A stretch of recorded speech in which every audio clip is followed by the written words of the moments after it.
Hi, my name is Dan Makarov. I'm the incoming chair of the AUA Data Committee, and I practice at NYU and the Manhattan VA. Hello, I'm Eugene.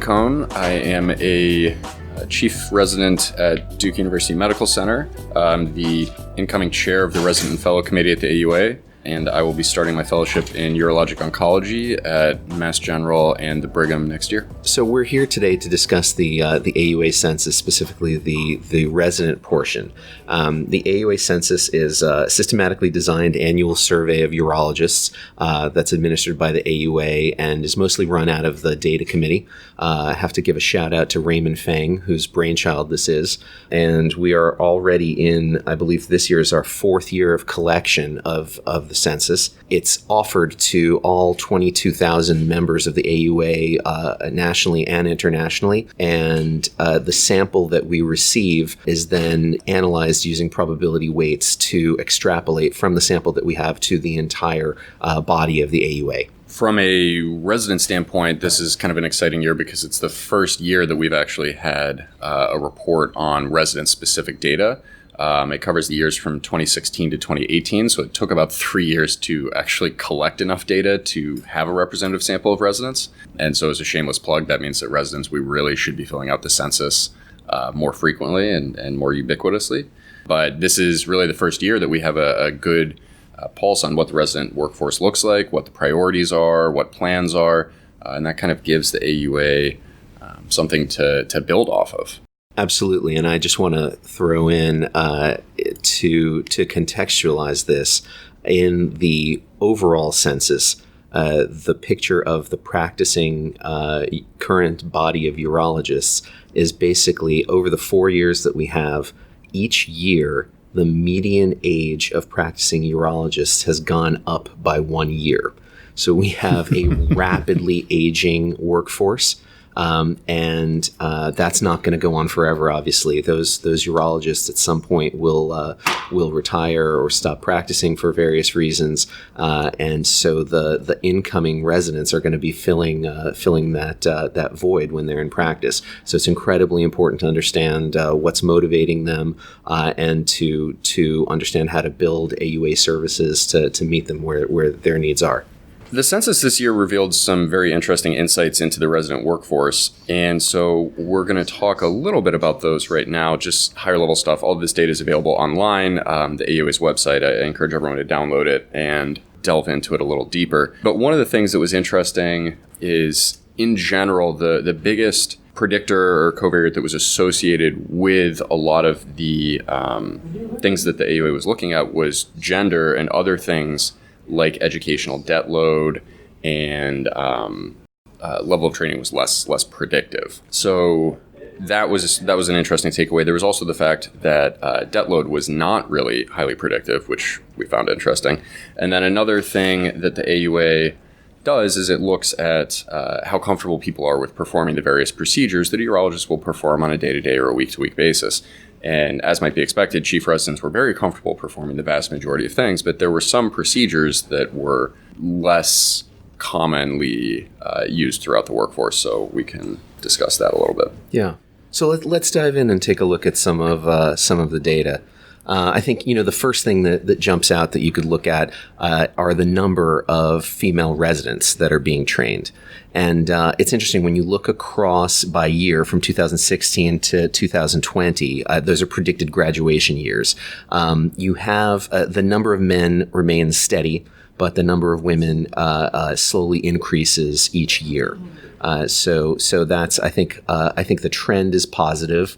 We're still a long way off from equality in the genders who are training in urology, but it's definitely heading in the right direction. And I think that the 2020, this most recent class, we have 286 men and 102 women. So we're approaching better ratios there. I mean, specifically the number of urology-trained graduating residents is going to grow from about 370 in 2016 to almost 390 in 2020. And if you look at the growth there, it comes almost exclusively, like Dr. Makarov was saying, from female residents. So the fact that the workforce growth is primarily coming from new female residents means that it's extremely interesting that gender was such an important predictor for some of the other outcomes that the census looked at. Yeah. And I think, also in speaking with my colleagues, our colleagues in the workforce committee, I think it's very important for them to understand the motivations of women going into urology, and perhaps try to understand how we can improve conditions for them to get more women interested in urology, more women training in urology. Absolutely. So in terms of delving in on some of the factors that influence where people are going to want to practice, what type of practice they're looking at, the census looked at things like debt load, but then also gender, and then level of training. The takeaway from what's influencing what type of practice the person would like to choose in the future. When we look at things like family and lifestyle and call schedule, or geographic location or compensation, how saturated the market is with urologists, quality of research, things like that. One of the interesting things was that level of training, it was kind of muddy data throughout. Debt load was not highly predictive there, but when you broke it down by male versus female, the local urologist supply, 44% of men found that to be an important factor, whereas only 30% of females did. And then when you look at something like family lifestyle call schedule, that was something that both genders found extremely important. At roughly 85 and 87%. I think it bears mentioning, as we discuss these data, that multiple factors could be selected by each individual. So they're going to sum to obviously more than 100. And when we say that 85% of women found that important and 87% of men, that means that if it were a yes or no question, 85 answered yes, 87 answered yes, but they could also have answered yes to a bunch of other questions, including geographic location, compensation, like we're describing. So yeah, and I do think that that's interesting how high it is. I think traditionally, people might say that family, lifestyle, call schedule, that sort of stuff shouldn't be considered at all, in sort of an archaic model of how urologists chose where they were going to be in practice. But it is, I think it is an important thing, and I think you're right. It is very interesting how there's no difference between men or women, despite what people may be biased towards believing before looking at data like these.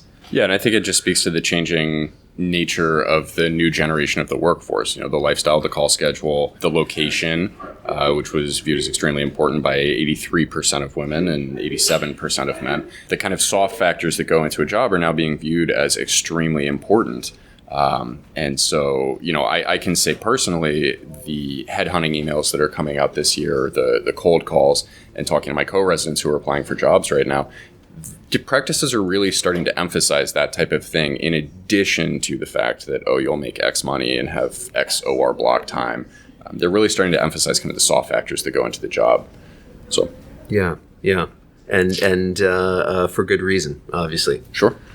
So another thing that the AUA collected data on this year was the debt load of the resident workforce. And as might be expected, there is significant debt amongst residents. The AUA broke it down into bins of no debt, debt less than $150,000, debt of $150,000 to $250,000, or debt greater than $250,000. And the numbers were pretty much evenly split across that substratification. Yeah. So, I have a hunch that if you just plotted this out, the curve would look relatively normative. Yeah.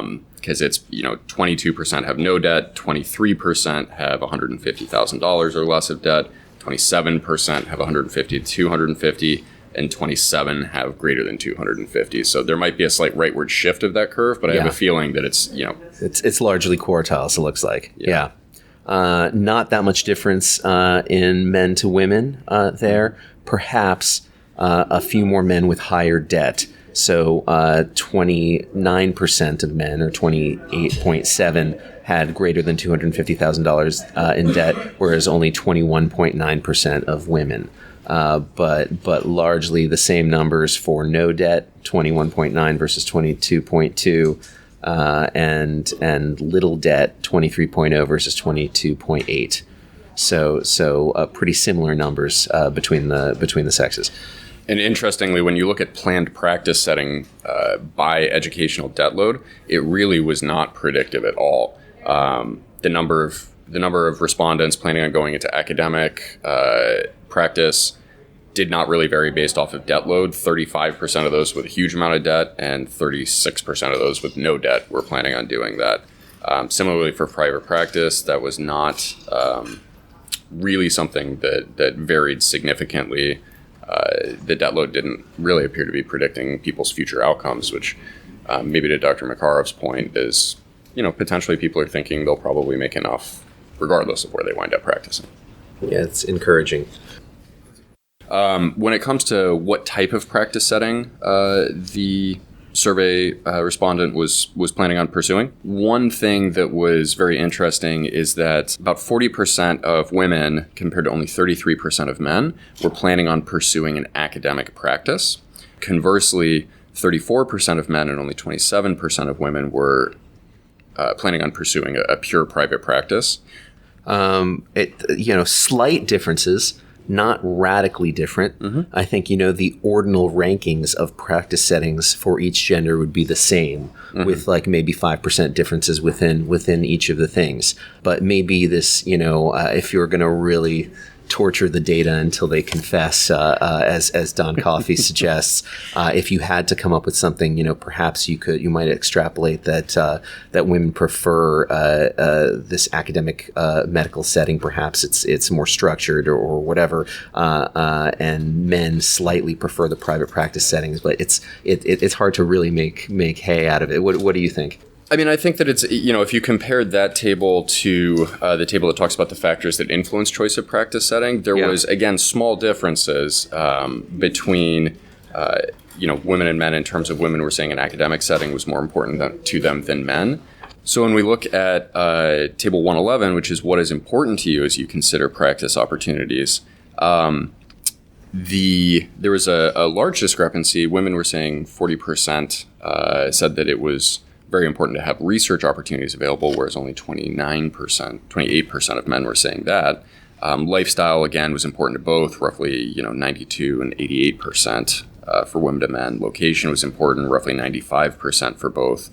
But the good financial package, again, there were small differences, but men appeared to be rating that as slightly more important than women. So I don't, there are many, many factors that could be going into this. I think it's really hard to draw conclusions, but it definitely is worth further study, especially as we're trying to get more women into the workforce and as various fellowships and practices are trying to attract female applicants. I think it's worth diving down on that to see what is important and are there things that we can change to make different practice settings attractive. I completely agree. And that speaks, I think, maybe to an inherent limitation of this sort of census data, just broadly. We will never know their true, each respondents or on the whole, people's true motivations for this type of stuff.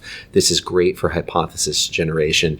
And then I think, probably with like a qualitative or a mixed methods approach to drill down, focus groups or interviews would be able to highlight some of this stuff a little bit more. So for anyone looking for research projects who's interested in workforce, this is a tremendous resource, and these data are really very valuable.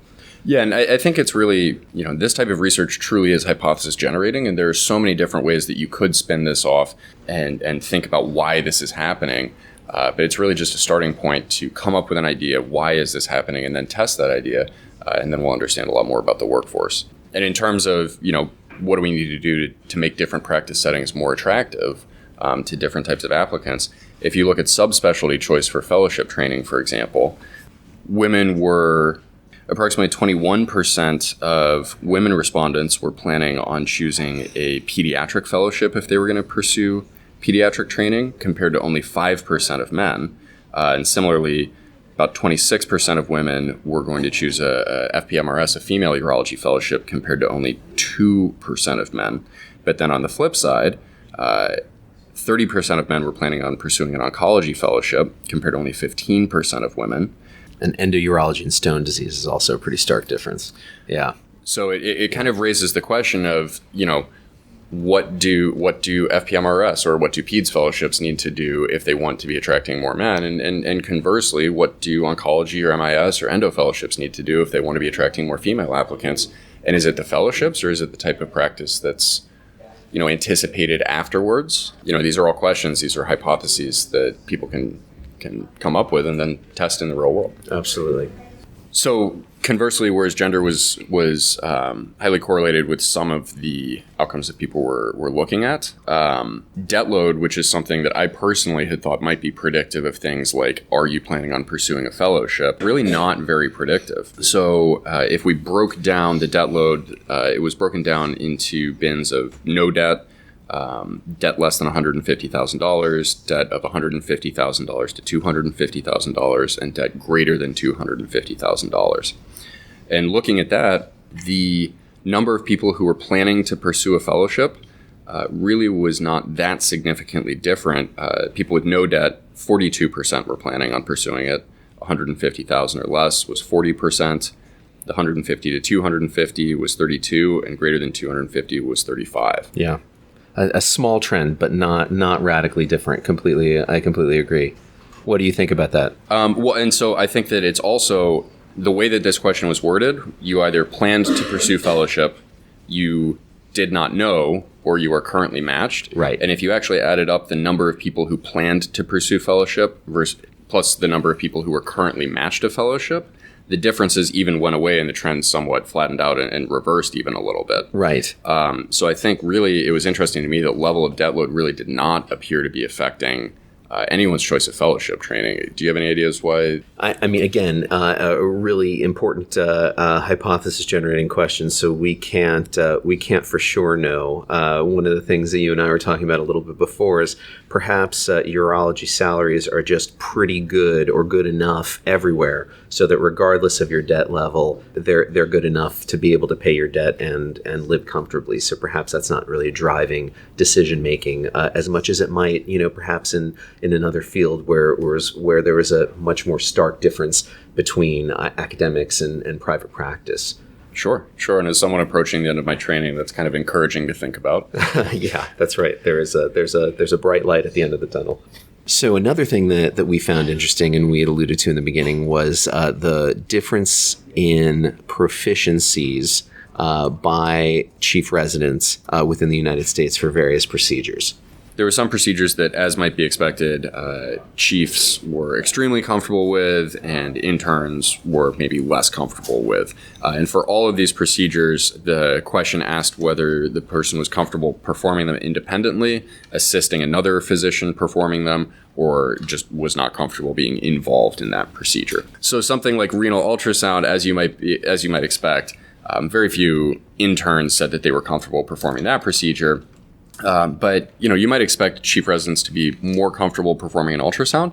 And in fact, only about a third of the respondents said that they were comfortable performing that independently. And that held true for pretty much all of the radiology. Other things like cystoscopy for stent removal, doing injections, things like that, all chiefs were very comfortable with. There's some things that we were noting that are just pretty simple procedures that probably don't require a tremendous amount of training anyway. Something like aspirating a hydrocele independently. For a surgery intern, we have something like 18% saying that they are comfortable doing it independently. And that increases substantially with each year.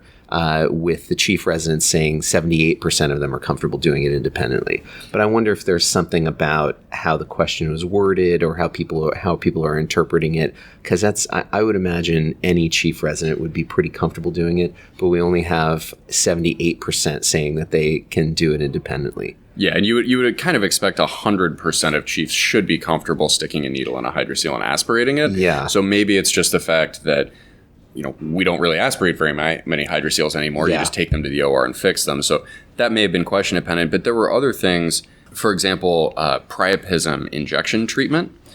There must have been something about the way that question was worded, because only 3% of chiefs said that they would perform that independently. Yeah. 97% said they would assist another physician. And I feel like every chief in the country should be able to take down a priapism by the time you graduate. Yeah. Yeah, I completely agree, and it's surprising because usually it's the junior resident who's seeing the consults who's doing at least the initial management, at least the blood gas and the initial aspiration. So yeah, maybe we should take a look at those questions going forward to clarify what exactly is meant, because it seems to underreport what's actually happening in clinical practice. Exactly.